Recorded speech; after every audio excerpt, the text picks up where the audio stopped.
Fala aí, galera do Se Ligou, tudo bem com vocês?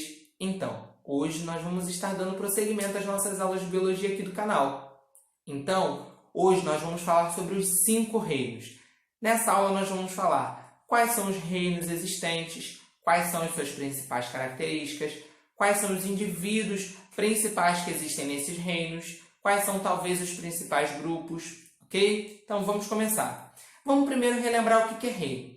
Como a gente falou na aula passada, que a gente falou sobre classificação taxonômica, o reino é a primeira classificação taxonômica, é o primeiro taxon. É o taxon mais abrangente, é o menos específico existente, ok? Então, quais são os 5 reinos existentes?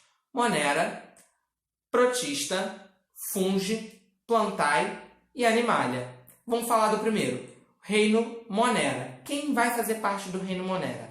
As bactérias, as cianobactérias e as árqueas. Quais são as principais características desse grupo? Primeiro, vão ser indivíduos unicelulares, ou seja, vão ser constituídos apenas por uma célula. Além disso, eles vão ser indivíduos procariontes, que não têm núcleo. Então, seu material genético vai estar todo disperso no seu citoplasma. A sua forma de alimentação pode ser de 2 tipos. Podem existir indivíduos tanto autotróficos quanto heterotróficos. Os autotróficos vão ser aqueles que vão sintetizar o seu próprio alimento, enquanto os heterotróficos vão ser aqueles que não sintetizam o seu próprio alimento. E aí, qual é a curiosidade da gente falar sobre as bactérias? Qual o cuidado que a gente tem que ter? Quando fala de bactéria, vocês normalmente pensam que bactérias são prejudiciais à nossa saúde. Mas não, existem as bactérias patogênicas, que são aquelas que vão causar alguma doença, e existem as bactérias não patogênicas, que são as que não vão causar doença, mas podem ser até benéficas para nós. E aí o exemplo que eu trouxe para vocês hoje foi uma doença patogênica, que é a Vibrio cholera, que é a que causa cólera, e a gente tem uma não patogênica, que são os lactobacilos, que vão estar lá no nosso intestino, nos ajudando no nosso sistema digestório. No reino protista vão ser quem? Os protozoários. Quais são as principais características dos protozoários? Eles vão ser eucariontes, então eles já vão ter um núcleo organizado com todo o seu material genético ali dentro. Eles ainda vão ser unicelulares e vão ter indivíduos autotróficos e heterotróficos. A forma de locomoção podem ser por pseudópodes, podem ser por cílios ou podem ser por flagelos. Pseudópodes, que vão ser principalmente as amebas, que vão ter falsos pés para se locomover. Os cílios vão ser pequenos e muitos, e os flagelos vão ser longos e em poucos números. Os principais protozoários que a gente conhece pode ser o Trypanosoma cruzi, pode ser a Entamoeba stolística, pode ser o Plasmodium falciparum. Depois, em uma outra oportunidade, eu vou estar gravando um vídeo somente das protozoonoses, que são as doenças causadas por esses protozoários. Ok? O próximo reino é quem? Reino fungi. Quem é o reino fungi? O reino fungi vão ser os fungos, tá? E aí, quais são as principais características do reino fungi? Primeiro, eles são eucariontes, eles são heterotróficos, ok? Ou seja, eles não vão sintetizar o seu próprio alimento, tá? E aí, qual é a estrutura morfológica dos fungos? Ele é dividido em 3 partes: hifa, micélio e corpo de frutificação. Hifa vão ser os filamentos que vão se interligar e interlaçar. Um conjunto de hifas forma um micélio, que vai formar o corpo de frutificação. E existem 4 grupos de fungos: os saprófagos, os parasitas, os simbióticos e os predadores.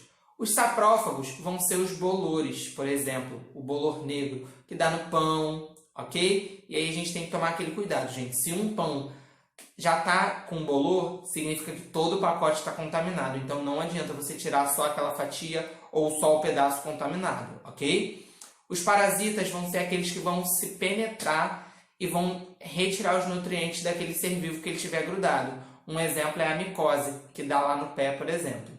Simbióticos vão ser aqueles que vão se interligar com outro ser vivo mutualisticamente, ou seja, ambos sendo beneficiados. Então, o exemplo que a gente vai dar aqui na aula de hoje vai ser os líquens, que são a associação entre fungo e algas. O outro exemplo são os predadores. Os predadores vão ser os fungos que vão se alimentar de outros indivíduos. Então, eles vão predar normalmente ou pequenos nematóides ou pequenos insetos, tá? E aí, só uma curiosidade rapidinho, é aquele cogumelo que, assim, os fungos, existem alguns comestíveis, tá?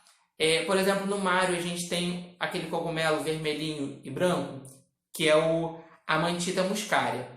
O que acontece? Ele é um cogumelo alucinógeno, então a gente não indica você comer. Por isso que o Mario, quando come, ou no caso ele pega aquele cogumelo, ele cresce. Na verdade ele não está crescendo, aquilo é uma alucinação dele, tá?